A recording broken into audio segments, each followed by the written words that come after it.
The title of this presentation is Where Are We Going? This is actually the second part in a two-part series. The first one was done in London called Where Are We Now?, which dealt with the financial system and other attributes you might be familiar with if you follow the work that I do with the Zeitgeist Movement, which is the activist and communication arm of another organization called the Venus Project. More on these organizations as we go along. Part 1, Evolutionary Baggage. Roughly 10,000 years ago, the human species stumbled into a new social paradigm, which is now referred to as the Neolithic Revolution. During this time, it appears we began a transition from predominantly egalitarian societies consisting of hunters and gatherers to an agricultural revolution where deliberate cultivation of food replaced the more passive finding of food sources, hence allowing for much more control over production. At the same time, there also seems to be a major push in the advancement of what we call technology today. Stone tools were advancing, which eventually set the trend for the Bronze Age, which used the forging of more malleable copper, and then the Iron Age, which enabled more strength, so on and so forth. I think we know all these patterns. Since this period, we can look back and recognize a constantly increasing rate of technological development. In fact, it appears to be an exponential increase. This graph here, made by Ray Kurzweil, shows an exponential increase of the mass use of inventions, specifically communication technology, computer technology, and the like. Next to it is another chart which shows a history of technological invention and the amazing rate of progress in general. I think it is safe to say that this evolution of technology, and hence science itself, has been and continues to be the fundamental catalyst for progress and change. It is by far the primary factor driving the development of human civilization, not only in the facilitation of achieving specific ends, but also in the more subtle manifestation of our belief systems, philosophy, frames of reference, and essentially how we interpret the world around us. The scientific method itself is a form of technological tool, and its application has continually advanced our understanding of the world around us, facilitating constant change. Unfortunately, cultural beliefs that we all share, traditions, are very rarely in tandem with the socially progressive nature of science and technology. This is termed culture lag. This stems from social identifications with existing traditional values and established institutional practices. These emotional identifications, and I apologize for this graphic, but I couldn't resist, these emotional identifications are a source of comfort for us. In fact, I have an anecdote. When I was coming here from the airport, I saw the Amish. They have evidently lived nearby, and they were driving on the street. It was nighttime. What did they have? They had electric lights on their horse and buggy. I'm like, hey, that's cheating. The thing is that it's really difficult for any traditional establishment to really keep moving forward without eventually giving in to the beauty of the advancement of technology and what it can do for us. As a classic example of this phenomenon, which I'm sure many of you have heard before, was when the Italian physicist astronomer Galileo first presented evidence to the political institution of his time and region regarding the Earth revolving around the sun. He was met with deep threat and deep opposition by the political religious establishment, for it was very much contrary to their religious texts and hence traditional identifications. In fact, the Inquisition banned the reprinting of Galileo's works for 76 years after his death. The reality is, institutional establishments, meaning institutions of both traditional codified thought and institutions with societal influence and power, meaning philosophy dogmas on one hand and corporations and governments on the other, each have a high propensity to engage in denial, dishonesty, and corruption to maintain self-preservation and self-perpetuation. The result is a continuous culture lag, where social progress, by way of incorporating new, socially helpful scientific advancements, is constantly inhibited. It is like walking through a brick wall, as the established power orthodoxies continue to perpetuate themselves for their own interests and comforts. Now, to illustrate this phenomenon in a modern context, let's examine one of the oldest established orders still in use today, the monetary system. When I say the monetary system, I don't mean native monetary policy, interest rates, the fractional reserve policy, central banks, or any other component attribute. I refer to the absolute foundation of the concept being a system of incentive, acquisition, and exchange. So first, let's ask the most fundamental question. Why did we invent money? Contrary to the attitudes of most of the world's population today, money is not a natural resource, nor does it represent resources. Money is actually a social convention for managing scarcity and rewarding creation. If a person grows a food product on a plot of land, that product is given a value, one, based on how scarce the product is in the region, hence the level of demand versus supply, and two, along with the amount of labor and time spent to produce that product. Generally speaking, if a product is rare in the society, then its value is raised. If the skill set needed by a person to cultivate that product is also rare in the community, then the value is increased as well. This is the basic theory of value, which you'll hear in Economics 101.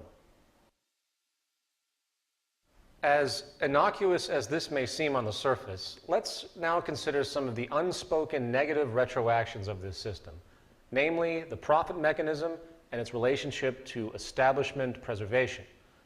Very simply, problems and scarcity equals profit. Socially negative attributes of society become positively rewarded ventures for industry. The more problems and scarcity there is, the more money that can be made off of attempts at solutions. The more efficiency created in society, the less opportunities for monetary acquisition. Think about this. In other words, and this might sound rather pessimistic and abrupt, but there is very little intrinsic reward and hence motivation to solve any currently profitable problem in existence. The very nature of monetary reinforcement condones the perpetuation of problems. For example, energy is the cornerstone of our society. You would think that scarce and depleted oil supplies, which is a common speculation at this point in time, peak oil, would be a dire concern given our current social dependence, posing nothing but negative connotations. No, not in the short term. There is nothing the oil companies want more than consistent scarcity. The 2007-2008 speculative bubble in oil, which shut down schools, school buses, and caused immense hardship for the lower classes for both home heating and transportation, is a classic example. If oil companies know that they can make more money by having their items scarce, the propensity to deliberately limit production and disregard social concern or simply be dishonest outright about available resources is very high. The same goes, unfortunately, for every other socially dire problem, such as environmental pollution. The more polluted our water tables and taps become, the more industry can compensate by offering profitable solutions. This creates a perverse reinforcement of indifference to environmental concern by industry. For the more damage there is, the more money that can be made. It is simply how the game is set up, and the psychological ramifications are sick and profound. Let's consider the medical industry, which should be one of the most altruistic and progressive institutions we have, as our quality of life often depends on it. However, we need to realize the simple reality that the medical establishment, with its millions of employees, thrives off of the sickness of the population. The more problems solved in the realm of disease, the less money that can be generated. For example, the cancer industry. This is a massive, multi-billion-dollar a year industry, a trillion-dollar industry, with a very large number of people in employment. Suppose for a moment, hypothetically, that a cure for all cancers was somehow achieved, and the method of treatment was simple and easy. In other words, there was no longer a way to make all of this money off of the illness by the medical establishment. Do you realize what would happen to the economy, to the medical institutions, if that particular problem was actually given a viable solution? And when you realize that, do you really think that the intent is to cure this illness? It's something to think about. And it would also lay off tens of thousands of people. I mean, keep in mind, it's an establishment. The moment you have employees and everything, and even if you're working initially for an altruistic cause, the moment you're in the position of supporting a group and the group relying on the institution, suddenly motivations change. As another example, what if a company made a car that could last 80 years without service and also runs without the need for perpetual refueling through battery technology? The aftermarket value of that car would be virtually zero, and billions of dollars would be lost due to the now obsolete consumer oil and auto service market industries. I'm sure many of you know that we have the technology now to create electric cars that can go 80 miles an hour for 1,000 miles on one charge. You might also know, as a case in point, that the White House during the Bush administration, which was in fact the oil cartel in power, made sure their corporate constituents in the oil industry were safeguarded against this new reality by helping to just get rid of the idea of itself, squashing it. In fact, there is no reason why every single car sold could not be electric right now. They aren't, because social progress and human well-being is always second to monetary gain.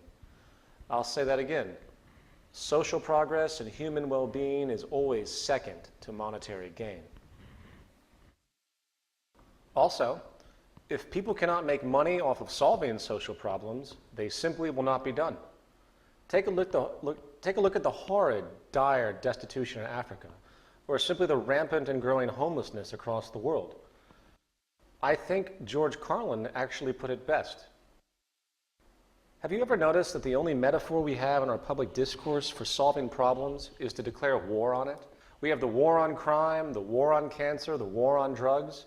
But did you ever notice that we have no war on homelessness? You know why? Because there's no money in that problem. No money to be made off of the homeless. If you can find a solution to homelessness where the corporations and politicians can make a few $1 million each, you will see the streets of America begin to clear up pretty damn quick. Most, when they think about these kinds of things, the word corruption comes to mind.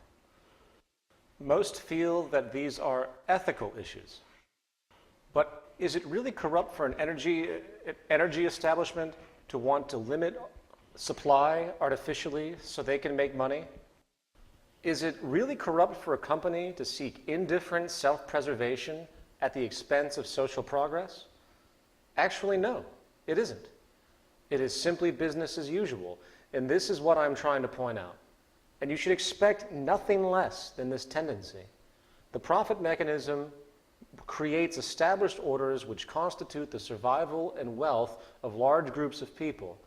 The fact is, no matter how socially beneficial new advents may be, they will be viewed in hostility if they threaten an established, financially driven institution.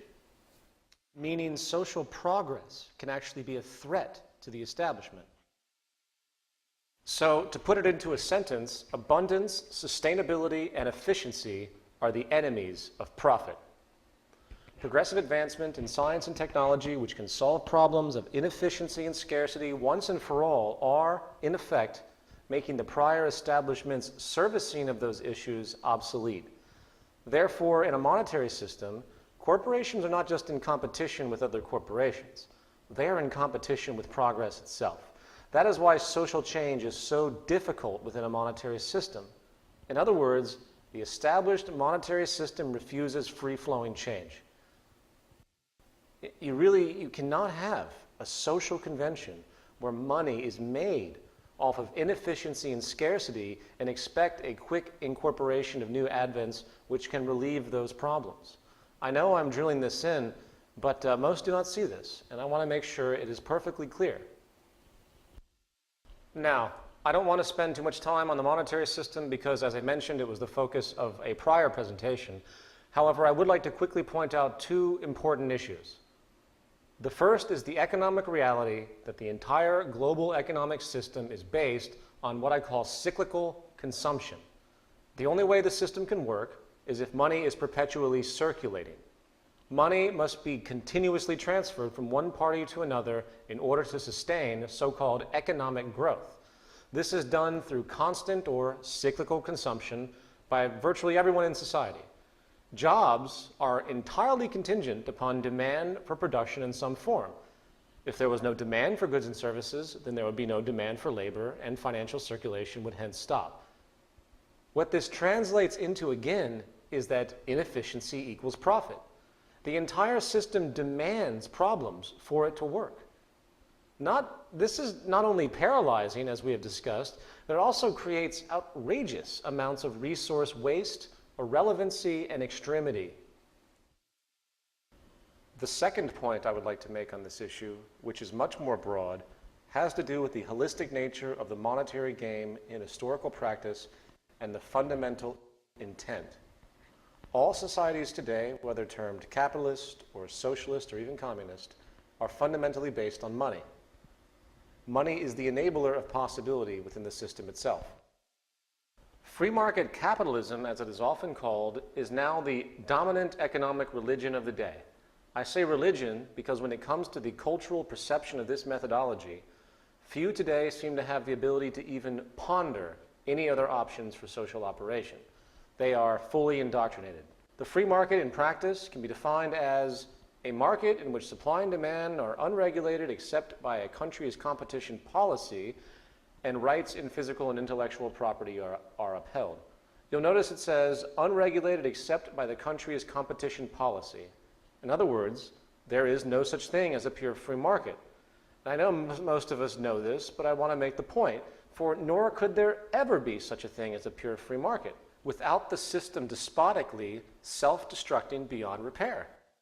Why? Because the basis of the free market pursuit, meaning the self-interest-based pursuit and strategic acquisition of market share, the gaming strategy, can only lead to monopolies and cartels.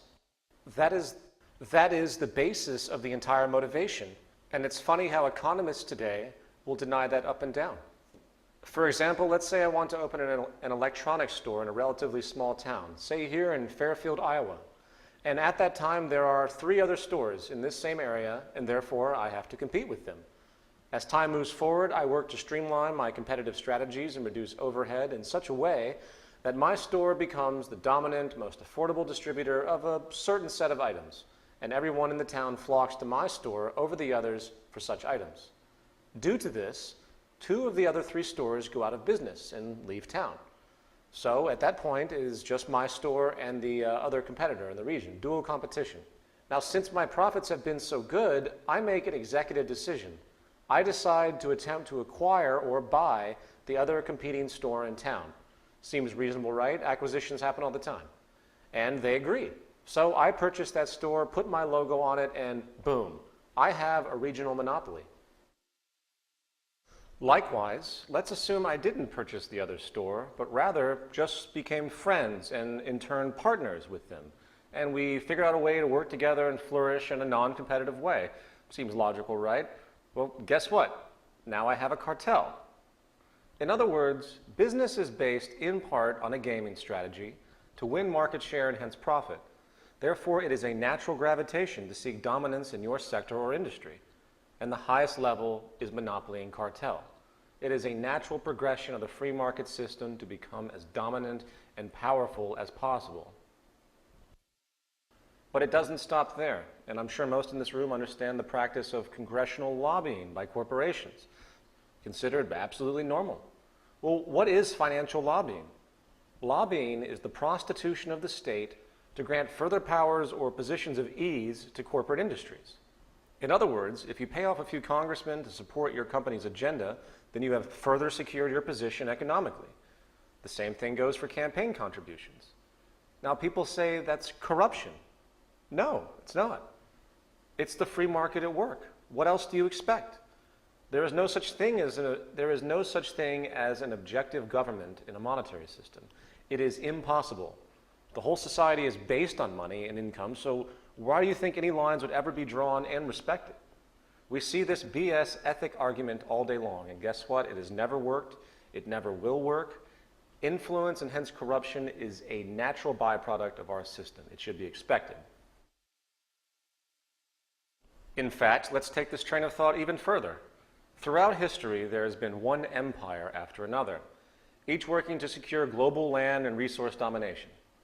The central reason for war is for resources, profit, empire power, and trade monopolies.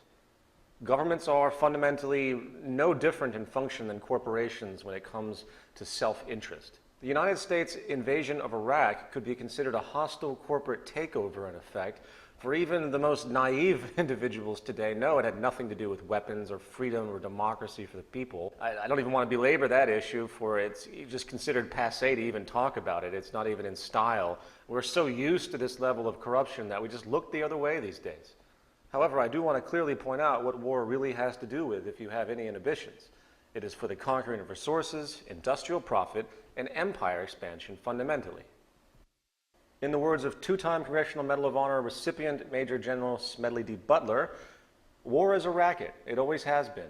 It is possibly the oldest, easily the most profitable, surely the most vicious. It is the only one international in scope, and it is the only one where the profits are reckoned in dollars and the losses in lives.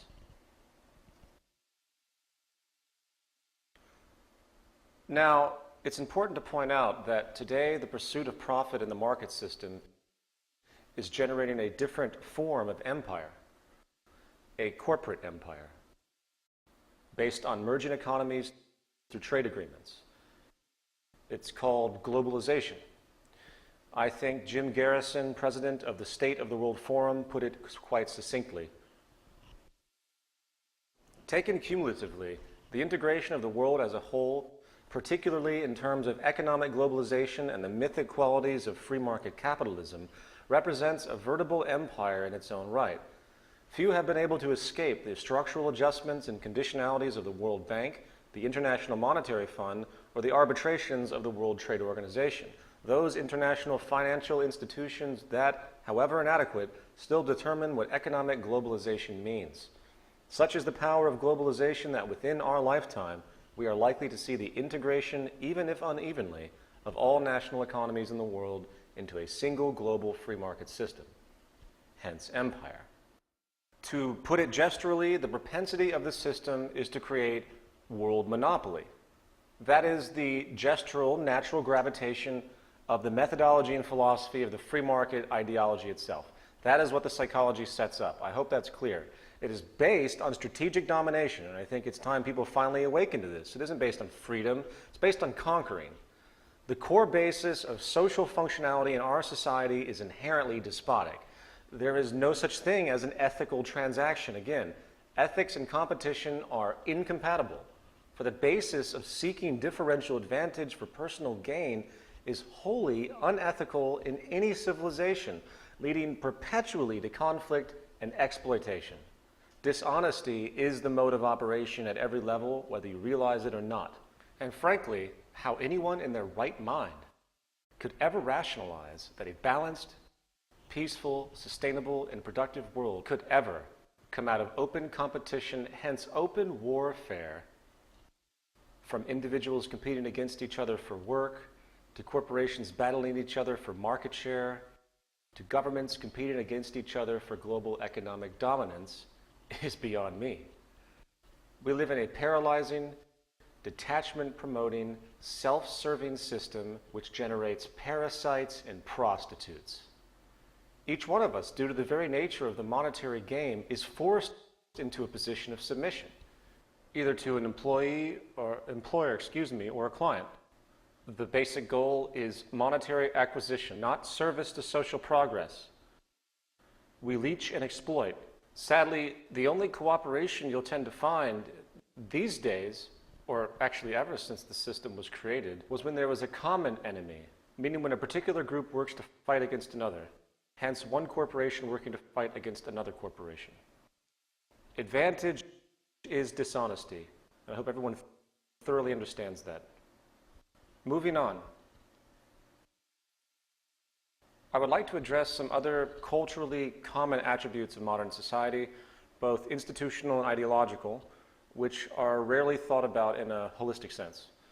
This is going to be a little bit abstract, but I would like to show how the integrity of these current conventions are either outdated, polluted by the monetary system and self-interest, or are simply ignoring the root causes of the problems which these conventions are attempting to solve. The 4 points are: 1, laws, rights, and paper proclamations. 2, security. 3, government as we know it today. And 4, activism and so-called ethics. Laws, rights, and paper proclamations. In society today, government attempts to control human behavior by way of threat in the form of laws. Little regard is given to the reasoning behind causes for these so-called criminal acts or socially offensive acts.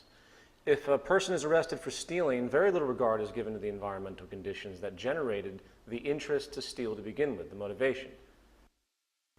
Is a mother who steals food to feed her starving family a criminal? No. She's simply doing what she has to do. When we reflect on this reality that we as human beings are really nothing more and nothing less than animals and operate with the same basic behavioral reinforcement, and again, sorry for this graphic, but I had to use it to make the comparison.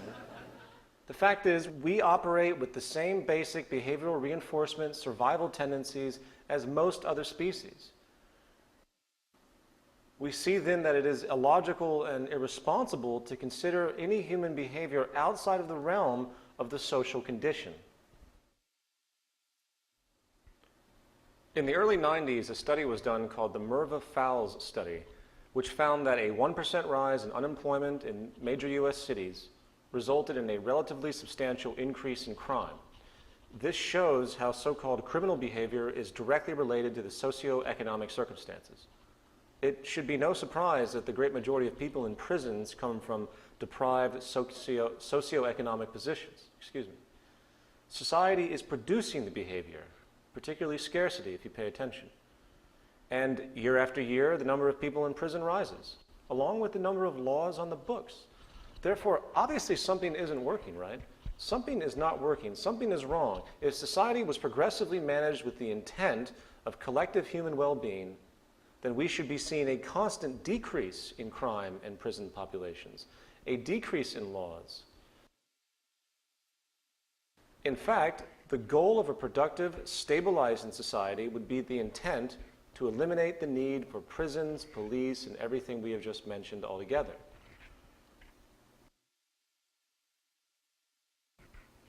I think Lisa Simpson put it best. And that's the drunk tank? And this is Mommy's desk.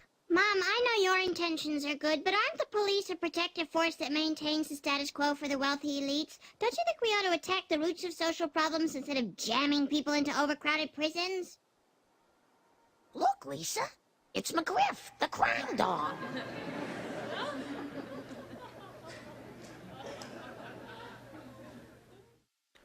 This brings us to the concept of security now.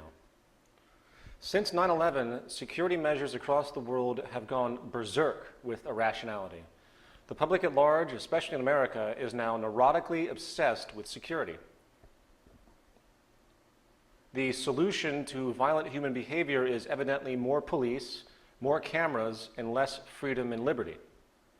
I hate to break it to everybody, but if somebody really wants to kill you, or blow up an airplane, blow up a shopping mall, or do anything they want, essentially in the form of violence, release toxic gas in the subway, they will find a way to do it. No form of security will ever stop that. Therefore, the logic is wrong. It is impossible, and the whole basis of security as we know it is the absolute reverse of the application that's required to solve these types of issues. True security comes from solving social problems, addressing the environment and reasons, or the neuroses and distortion of the human being. This is a chart covering the last 200 years. The y-axis shows life expectancy, and the x-axis shows income adjusted for inflation. Each bubble is a country. The size shows the population, and the color shows the continent. The key is in the top right-hand corner. You will notice that in 1800, life expectancy was under 40 years of age in all countries, and income was less than $3,000. Now, what I want you to pay attention to is the trend of disparity, particularly in income, as we view this chart through time.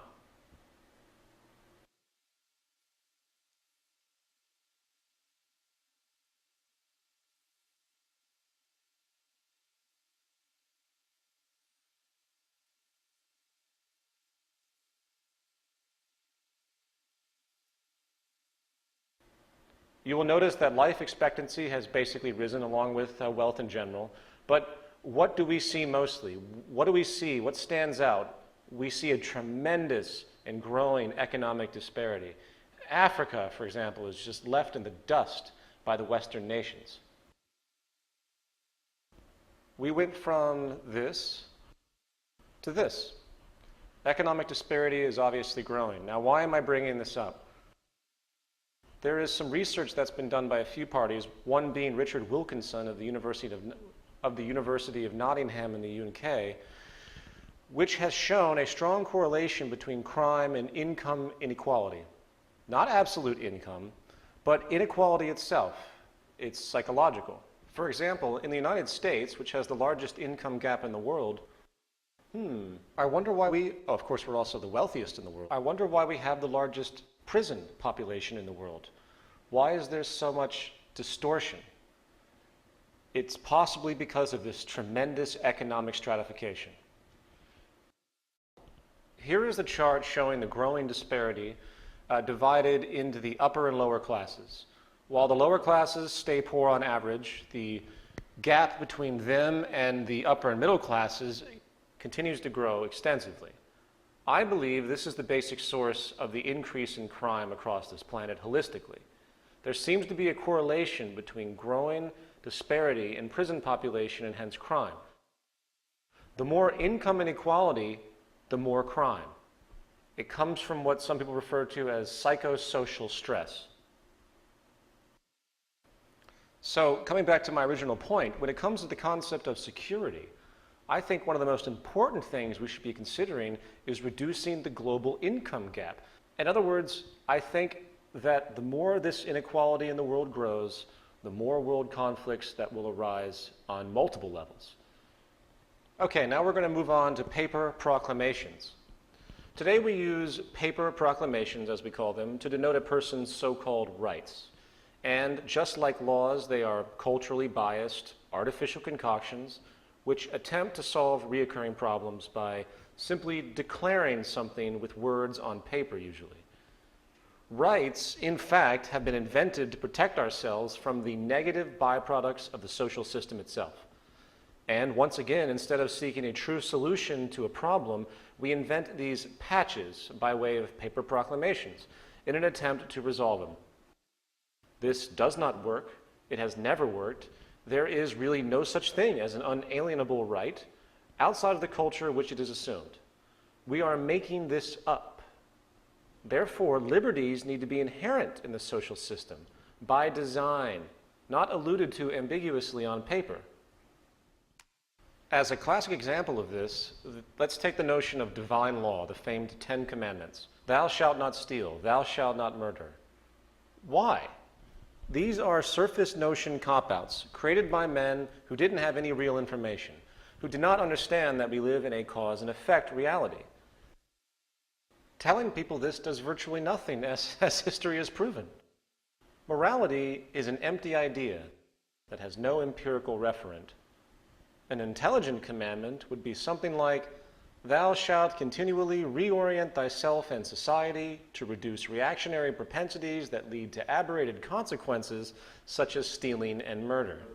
That would be a genuine statement from the Constitution.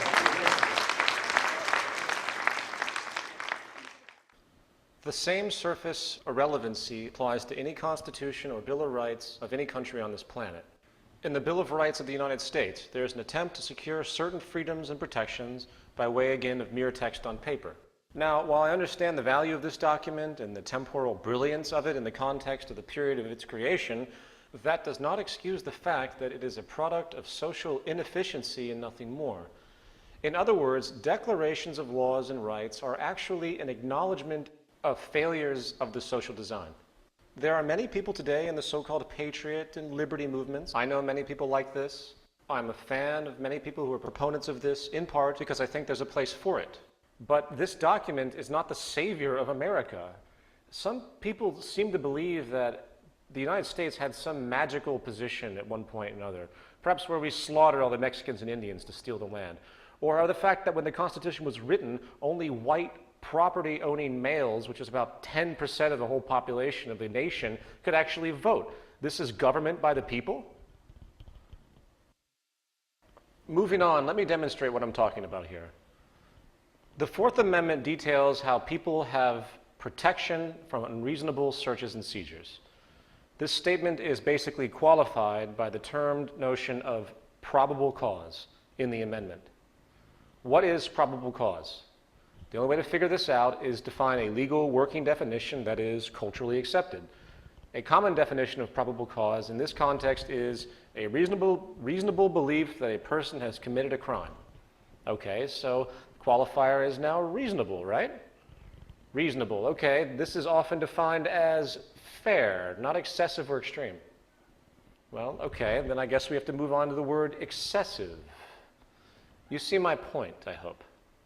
It is meaningless semantically, therefore it cannot be trusted. None of them can.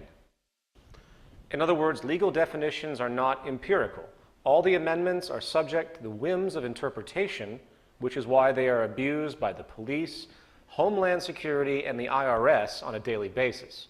Therefore, back to my original point, there is no such thing as rights, as the reference can be altered at will.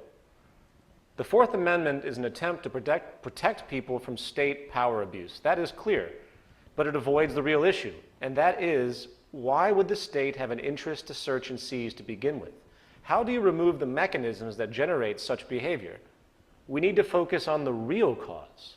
Now, to be clear again, I'm not saying that laws, rights, and the like are not needed at this time. They certainly are. But we need to hone our focus to resolving the actual problem. And by the way, for all the nationalists out there, I am not attacking the U.S. Constitution once again.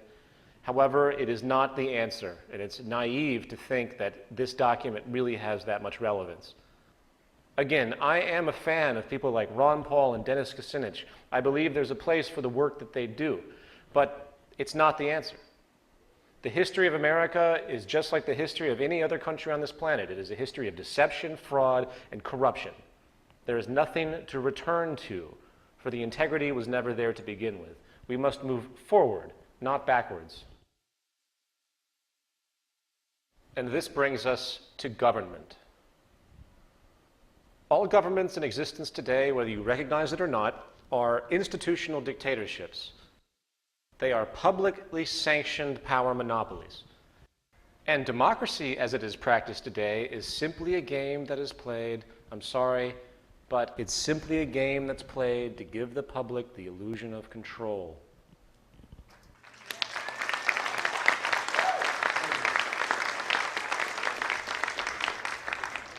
People think they have choice in our current system because they can press a button on a voting machine and put a pre-selected person into power. However, once that person is in power, the public then has virtually no say. Did you vote for the bank bailout? No. Did you vote for the cabinet of a new president? Did you vote for the tax increase?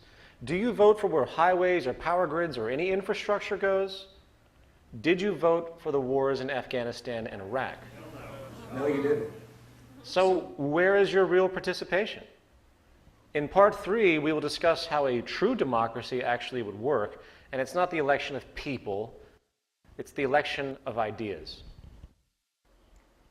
We have to understand that government as we know it today is not in place for the well-being of the public, but rather for the perpetuation of their establishment and their power, just like every other institution within a monetary system. Government is a monetary invention for the sake of economic and social control, and its methods are based on self-preservation first and foremost.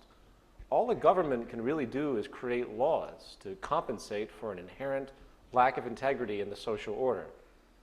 It's also worth pointing out that most politicians, in fact, are lawyers. Most players in government come from the world of law. And in reality, they have absolutely no real education, therefore, or understanding about the true foundation of social operation. Can a lawyer come fix your home heating system? Can a lawyer go and organize a power grid for a particular area? No. Lawyers and hence politicians are simply not trained in any tangible way to solve real problems. They're trained to solve artificial, nonsensical problems that are culminated byproducts of our nonsensical society.